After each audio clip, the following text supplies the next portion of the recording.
Straight Shift with the Carjacked, the podcast that's all about cars, buying, selling, fixing, and driving, and sometimes running fast if you're the carjacker.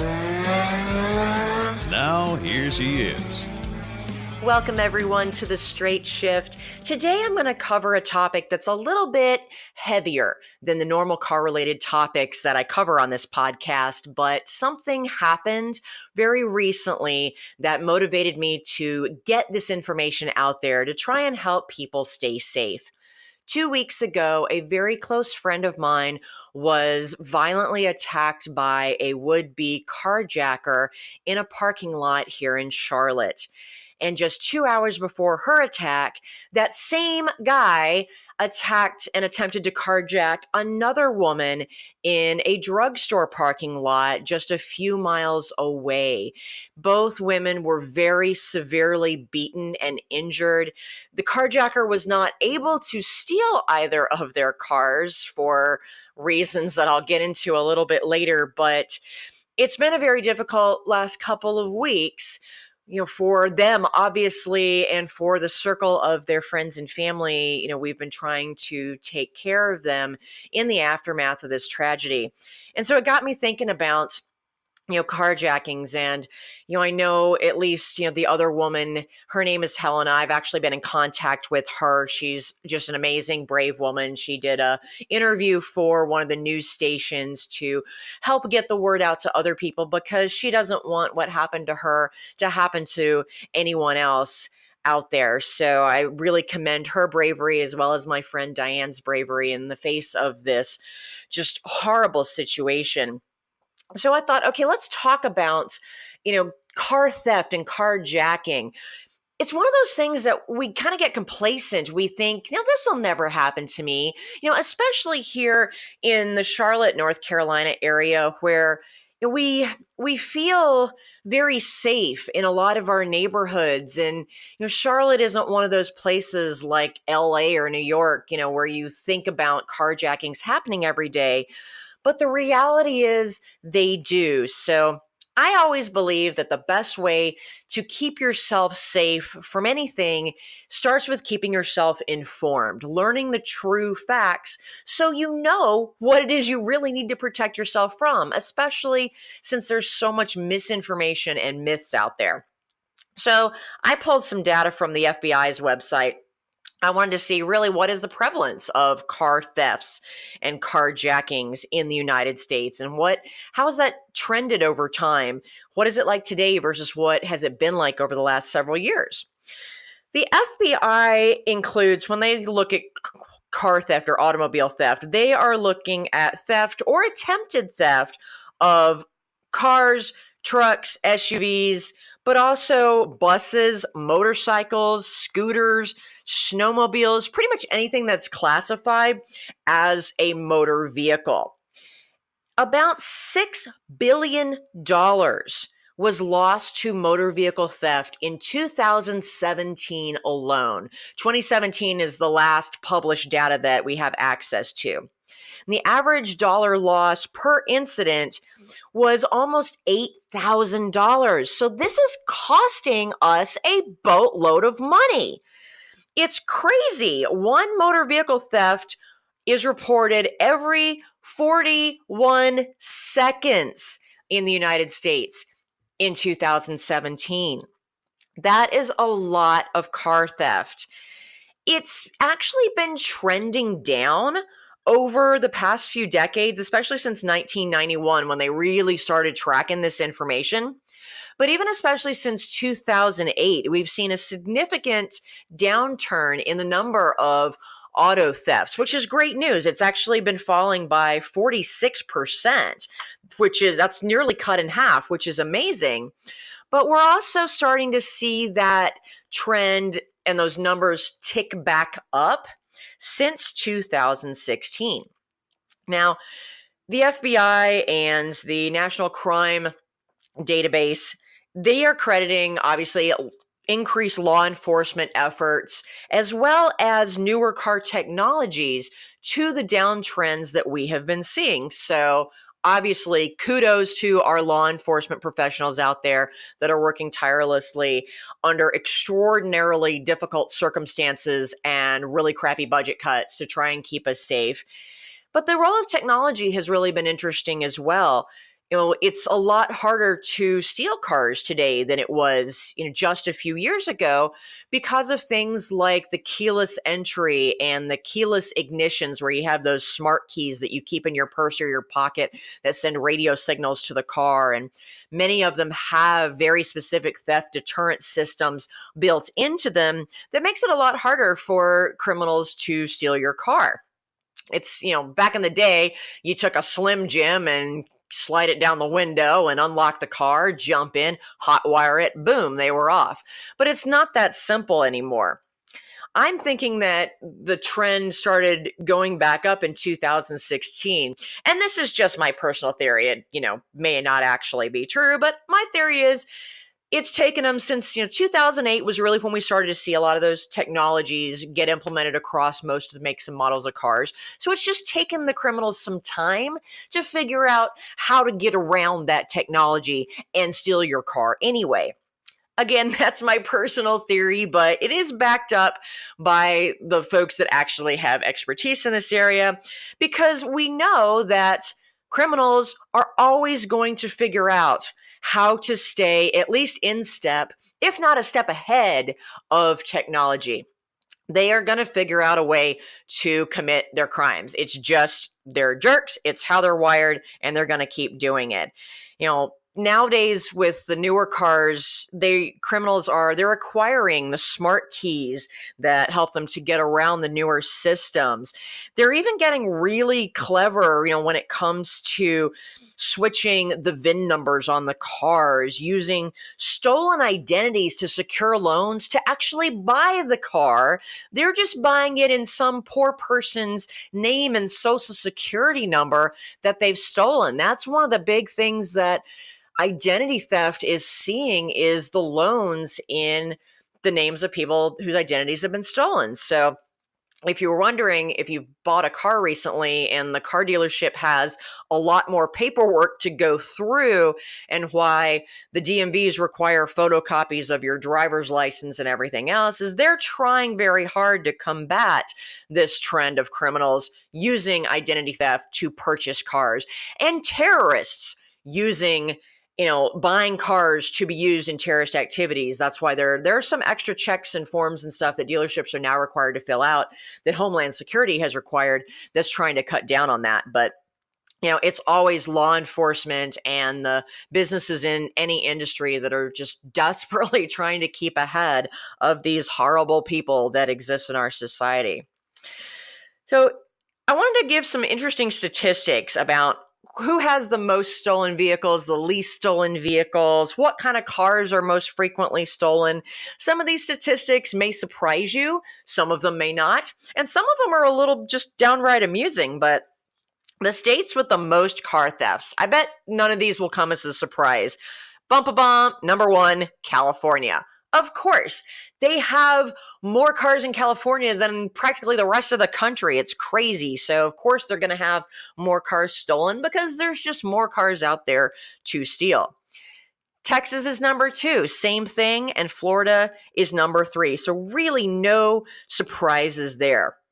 And on the flip side, the states with the least vehicle thefts are states that tend to have the fewest vehicles. So it's a numbers game.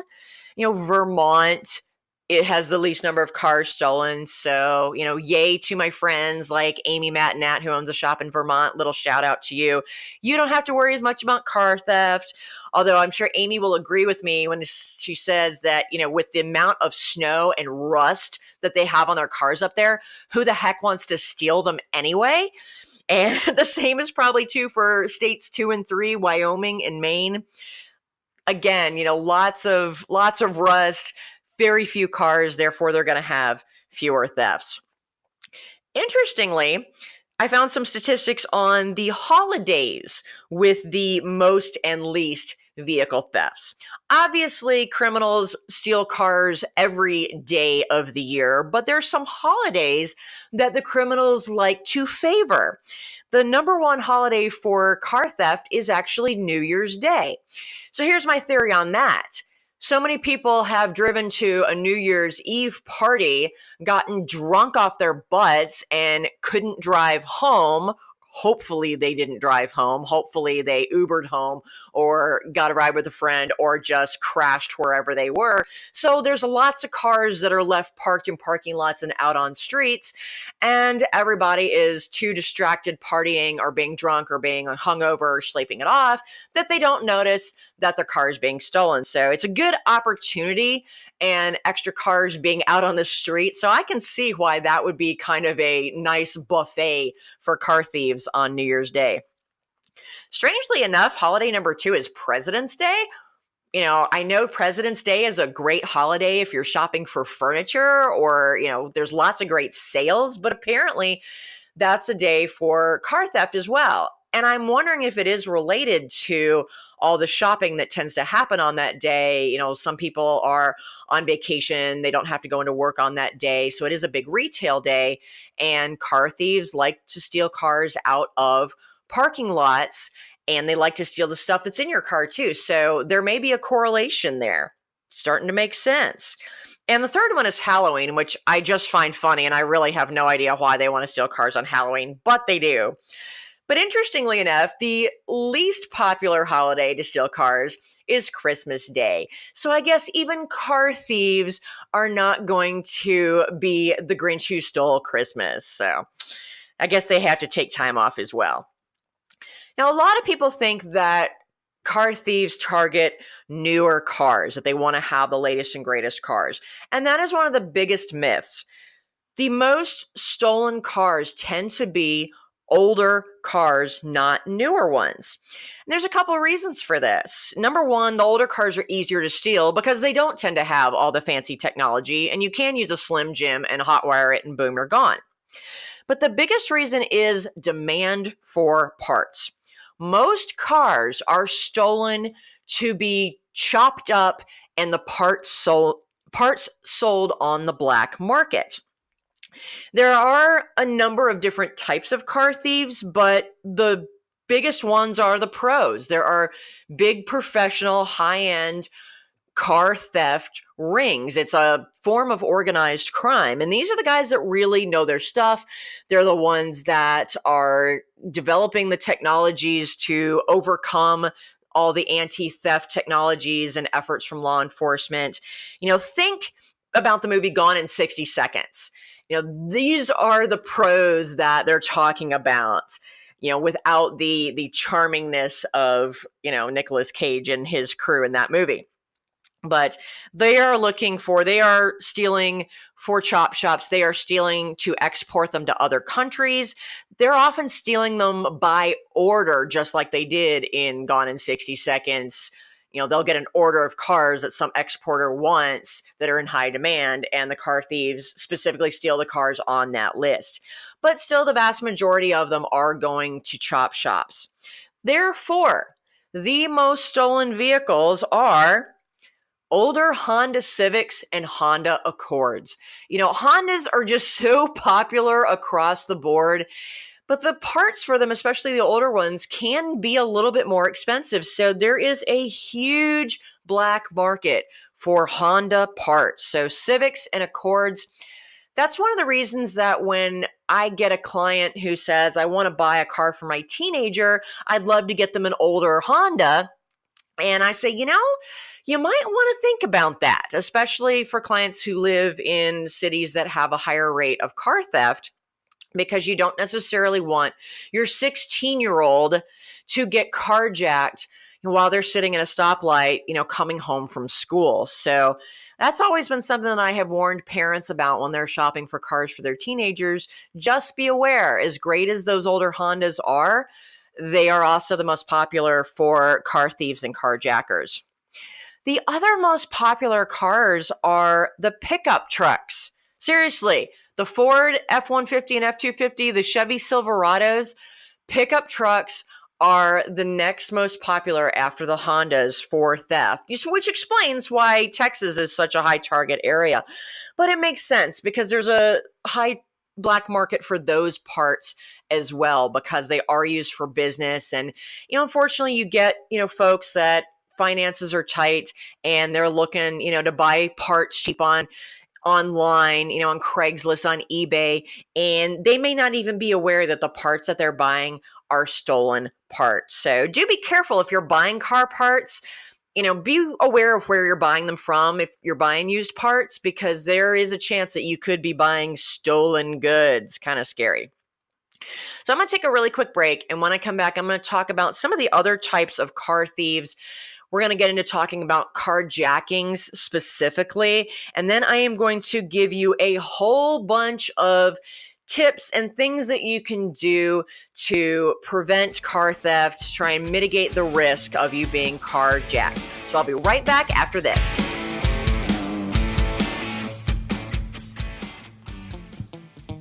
Do you hate car shopping? Do you worry about being taken advantage of, or about finding the right car at a fair price? Buying a car can be a frustrating and time-consuming experience. But what if you could get a great deal without having to do a ton of research, without having to haggle, and without the fear of buying a lemon? You can. As your personal car shopper, the Carjacked will help you pick the perfect car based on your unique lifestyle, budget, and personality. She'll handle all of the legwork and negotiating for you. All you have to do is sign the papers and take the keys. It's that easy. To learn how the Carjacked can save you time, money, and hassle on your next car purchase, give us a call at 888-575-2138. That's 888-575-2138. Or visit us on the web at thecarjacked.com. Automatic? Automatic? We don't need no stinking automatic. Straight Shift with the Carjacked. Welcome back to the Straight Shift. Today we are talking about a little bit of a scary topic, car theft and carjacking, because a couple of weeks ago this happened to a very dear friend of mine, and she was very severely injured by the, I'm going to say jerk because I'm trying to keep this podcast clean, but there are many other words that I could use to describe this guy, and I wanted to kind of give an opportunity to give people the information about car theft and carjacking and how steps you can at least take to try and keep yourself safe. There's nothing that we can do to completely mitigate the risk of something happening. Unfortunately, the reality is bad stuff just happens, and sometimes you are in the wrong place at the wrong time, and there's just nothing you can do about it. So I talked a little bit about the statistics around car theft and carjackings, and I talked about how the majority of car thieves fall into the category of pros. But there are a bunch of other ones that you need to be aware of that can actually be more dangerous than the professionals, because they're a little more crime of opportunity folks as opposed to well-organized and well-planned out crimes. There are the joyriders. This could be anything from bored, stupid teenagers to, just anybody. But they tend to prefer luxury or performance cars because their whole thing is, ooh, let's go for a joyride in this car that we clearly can't afford on our own and may never get the opportunity to drive again. So the good news is that those are usually recovered very, very quickly, because they get their joyride in and then they ditch the car because they know it's going to be reported stolen very quickly, and they have a small window to have their fun before the cops catch them. Unfortunately, when those cars are recovered, they tend to have a significant amount of damage because the joyriders are idiots and they probably can't drive in the first place. So they steal the car, they go for a joyride, and they wreck it. Morons. But again, it's unfortunate. Your insurance covers it. Hopefully you have full insurance, but they're probably some of the least dangerous car thieves out there. Now we're going to get into carjacking. There's several different ways that carjackers operate. There's a group they do what's called bump and rob. They will drive behind you. They will specifically target you for whatever reason. Usually it's related to your car itself, because they're looking for things like the Hondas and the pickup trucks or whatever that are going to, be the cars that are most likely to be able to part out. but they will follow you. And when you get stopped at a traffic light, they will slightly rear end you. Not enough to cause a lot of damage, but just give you that bump so that you realize you've been hit. And our natural instinct is then get out of the car, look at the damage, and confront the other person, get ready to call the cops, exchange insurance, the things that we normally do when you get rear-ended by someone who doesn't intend to, but is an idiot and can't drive. But these guys, what they'll do is as soon as you get out of the car, go look at the damage or to speak to them, that's when they will steal your car. When you get out of it, they might just push you down, grab the keys, jump in it, or they might be more violent than that. They might have a weapon. They might stick a gun in your face or a knife, and it can be really scary. So, if you get into one of these situations of someone rear ends you, very, very lightly, and you kind of look in your rearview mirror and they look really sketchy, or you just have a bad feeling, trust your gut, get out of there, go find a public place, to pull over, get their license plate if you can see it. You can always report it to the police later and say, I fled the scene because I felt uncomfortable. I feared that it was a carjacking situation. So, be aware of that.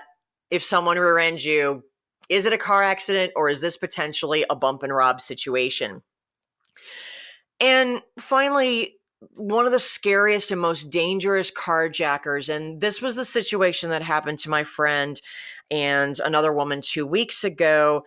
This is the junkie / escapee. This guy that attacked my friend, he is a drug addict. He has a long history of cocaine abuse. He has been in and out of prison for violent crimes, particularly against women, for stealing cars, other types of property theft with deadly weapons. This guy's a real winner. And, this situation was really a crime of opportunity.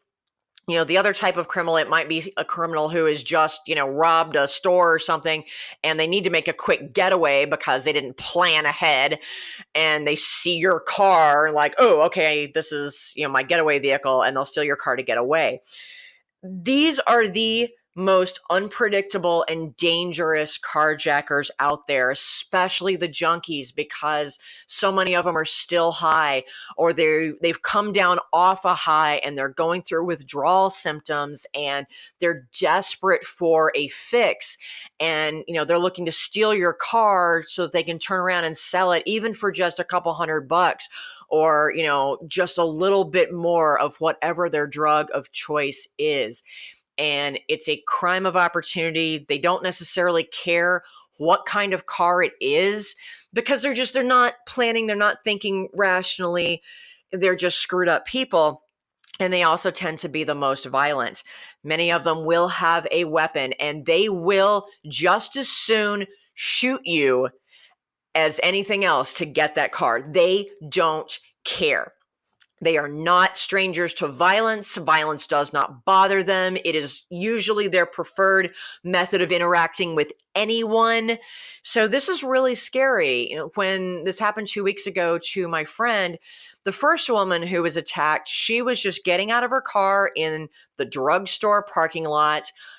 This happened broad daylight, middle of a Saturday afternoon. There were plenty of other people around. Neither of these things happened in remotely a bad part of town. They were actually pretty nice parts of town, but it still happened. Helena just got out of her car like we all do. We pull into the parking lot, we get out of the car, we go into the store, we do our shopping. We don't think about it. It's a perfectly nice neighborhood. We're not thinking, oh my gosh, I've got to look around and make sure nobody's going to get me. We just don't think that way because these are normal parts of our everyday lives and places where we're comfortable. So please understand, nothing I'm going to say is going to be, targeted at the victims or blaming the victims. This was not either of their faults. The only person at blame here is the criminal. And so, middle of a drugstore parking lot, she has a fairly newer, really nice Audi, and the guy couldn't steal it because it has the keyless entry, the keyless the start. So she had the key fob in her pocket, and he had thrown her down on the pavement and jumped in the car to try and steal it, and of course couldn't figure out how to drive it because it was a push start and the necessary key was in her pocket. Unfortunately, that enraged him further, and he got out of the car and royally beat the snot out of her because he was so enraged and so angry. And my heart goes out to her. I have been in touch with her. She's healing and she's in as good spirits as can be. She's an amazing, courageous woman. So, my love and my positive thoughts go out to Helena. And then the second situation with my friend Diane, 2 weeks later, she had pulled over into the parking lot at the bank in uptown Charlotte. Again, middle of Saturday afternoon, broad daylight, big bank parking lot with security cameras everywhere. You think a bank parking lot is safer than any other parking lot because they tend to have security guards and cameras and everything else. But it didn't matter to this guy. And so, he attempted to steal Diane's car and was thwarted by the manual transmission of her Honda Accord. So, there's a good example of a thief, being thwarted by both new and old, quote, technology. But again, it didn't stop him from severely beating her. And both women, unfortunately, had severe damage to their faces because he kept punching and punching and punching them. So it's terrifying that this can happen to anyone. So let's talk about some of the things that you can do to try and keep yourself and your vehicle safe from various types of car theft situations. Car thieves typically are looking for quick and easy because they want to be able to get away with it. So your goal is to not make it quick or easy for them. Obviously keep your vehicle locked at all times, even inside your own garage at your house, because you never know. They can get inside your garage. The pros that are casing places, they know how to get into your garage. They will get into your car. So just keep your car locked at all times. When you're driving the car, a lot of cars will automatically lock once you get up to, 10, 15 miles per hour, whatever. But anytime you get inside your car, immediately lock that door. It should be the first thing you do before you even turn the engine on. Because especially as women, one of the things that we are really bad about is we'll get in our car, especially after we've been to the store, and we'll get in the car and we'll just sit there and we'll organize our receipts or write something down in our checkbook, or we'll check our phone, check our messages, whatever, but we're vulnerable there. Anybody's vulnerable there, but the statistics show that women are even more vulnerable. And so get in your car, lock the door, and then if you need to check your messages or whatever, preferably check your messages before you leave the safety of the store. Really, when you get in your car, the only thing you should be doing is getting in the car, locking the door, putting on your seatbelt, setting your navigation if you need to, and then starting your car and driving off. That's the safest thing to do. Obviously, never leave your keys in the car, and always close your windows and your sunroof. Sometimes we'll leave the sunroof open or even leave the windows down if we're just running in really quickly. Well, that makes it a lot easier for a car thief to get in.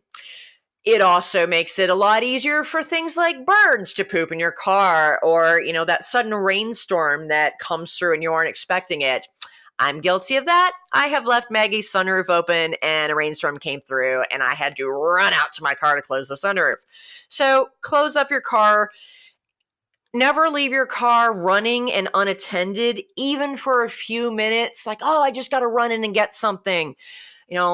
Sometimes I'll forget something and I'll come back to the house and leave Maggie sitting right outside the front of my house. I'll run inside, get something, come back. I never leave her running. I always go ahead and turn her off and lock her, even in what I consider the safety of my nice little quiet neighborhood. If you need to start your car to try and warm it up because it's winter and it's really cold, try installing one of the systems that allows you to do that remotely, because A, that's even more convenient. So you don't even have to leave your house. You can just push a button and the car will start to warm up. But a lot of those systems will, if someone tries to then drive off with the car, it won't work. The car will shut back off, or they can't drive it without the key in there. Or better yet, just warm up the car with your own butt in it. That's the safest thing to do. Cars warm up faster by driving them gently instead of sitting there idling anyway.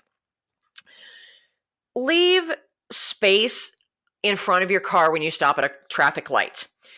That way, if you have to maneuver, if someone is approaching your car and you just get the heebie-jeebies, or someone does the little bump and you look in your rearview mirror and you just get a bad feeling, you need to always have room to be able to pull your car out, to turn and accelerate to get out of that situation. And it's just good to leave space in front of you at a stoplight anyway, in case you do get rear-ended and you get pushed forward, you have less likely to be pushed into the car in front of you and cause even more damage. So that's just a good advice in general. Don't stop for people who try to flag you down, even if they look like they're trying to flag you down because they need help. Go to a safe place. If you feel like, oh, they might be in danger or something, get on your phone and call 911 or call, roadside assistance. Say, hey, there's somebody on the side of the road. It looks like they may be in trouble. Can you please send some official person out? It's so sad in our society that we can't trust enough to help someone who may need help, but unfortunately, that's just the reality, and you've got to make it the priority to keep yourself safe first. Never leave valuables in your car for people who can just walk by and see them. That's why it's great to have the covers over your cargo area if you have an SUV or a hatchback. Lock stuff in your trunk. Don't make it obvious to the criminals to say, hey, look, I got cool stuff that's worth stealing. Come get me. Never leave your title or even your registration card inside your vehicle, in the glove box or anywhere, because if someone does steal your car, you don't want to give them any documentation that if they are then pulled over by the cops for a traffic violation, they could try and claim, oh yeah, here's the registration. It's not my car, but so-and-so is my friend and she's letting me drive it, or he's letting me drive it. Don't give them anything that could help them in that situation. Keep your car title in a safe deposit box, or at least with your important papers at home, and keep your registration card in your wallet. Consider installing an alarm or other theft deterrent system like LoJack. Thieves are really reluctant to steal vehicles that can be recovered quickly. Even getting the VIN number etched on all of your windows can be a deterrent. You don't have to pay the dealer prices to do that. There are do-it-yourself kits available online for like $20. And of course, the best anti-theft device out there is the manual transmission. I don't know that any car thief is going to really go after Maggie unless it's one of those crime of opportunity situations, because, she's kind of obvious with the whole hot pink wrap and the manual transmission. So she's probably relatively safe, but we're never really truly safe, because it could be a situation with one of those carjackers that is a drug addict and it's a crime of opportunity and they're not thinking straight. So even I am not going to let myself get complacent anymore, because this did happen to a good friend of mine in a bank parking lot in broad daylight. So we're never truly safe. We try and avoid high crime areas, even if we have to go through one to get to where we're going. Consider taking an alternate route.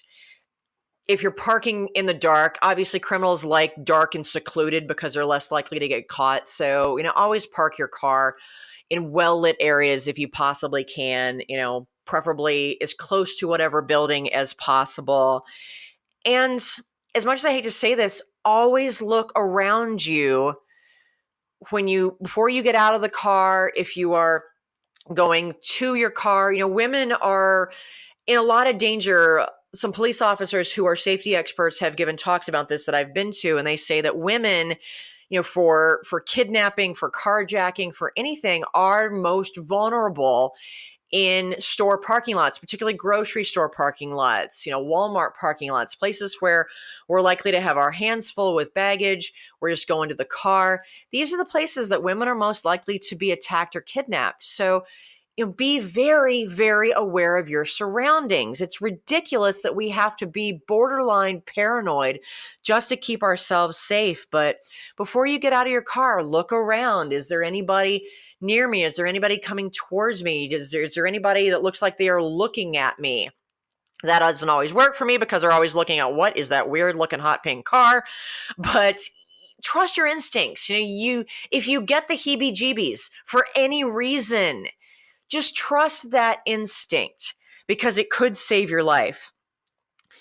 And if you are confronted by a carjacker, just do not resist. Toss your keys to them, hand your keys to them, and then run as fast as you can in the opposite direction. Our instinct is to try and protect our property. Like, no, you can't have my car. But cars can be replaced. People can't. It is not worth the risk of being injured or killed. And like I said, carjackers are the most dangerous. They are no strangers to violence, and they will just as soon shoot you, stab you, or punch you or kick you to get what they want. They don't care. And even if you don't resist, they may still do it. They may just grab you, punch you, and then jump in your car. That's what happened to Helena and Diane. It happened so fast that they never saw it coming. And there may be nothing that they could have done. There probably was nothing that they could have done to prevent that from happening. But anything that you can do to at least mitigate that risk is worth doing to keep yourself safe. I asked some police officers because there's always that situation of, what if your child is in the car, particularly strapped into the car seat?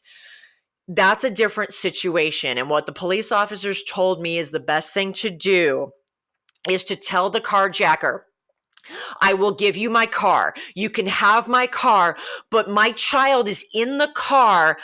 May I get my child out of the car and then you can have it? Because that's going to tell them, okay, you're complying, but they may think, oh gosh, there's a kid in the car. This isn't worth it. And they may choose to run off because now it's no longer quick and easy. And hopefully they will not want to have to deal with that situation. They will not want to steal a car that has a child inside it because now it's just a completely different ball game for them. So, if you have a child in the car, the police advise you to tell the carjacker, I will give you my car, but my child is in the car. Please, can I get my child out of the car? Then you can have it. So I can't even imagine a parent being in that situation, but that's what the police advise you do to handle that. So I know this has been a heavier and more depressing topic than I normally cover, but I think it's so important. And, both Helena and Diane, they're healing. They will get through this. They have the love and support of family and friends, but both of them very much want for everyone else to be safe. They don't want to see this happen to someone else. So folks, keep yourselves as safe as you can. Be smart. Be aware, but also know that there's never 100% way to keep yourself safe. And this crap does happen, but I hope it doesn't happen to any of you. So be safe out there, folks. And I promise to have a less depressing topic for next time. I'm out of here. The Straight Shift podcast is copyright Leanne Shattuck, The Car Chick, 2017. All views expressed by guest and or co-hosts are those of the guest and or co-hosts, and not necessarily those of Leanne Shattuck or The Car Chick.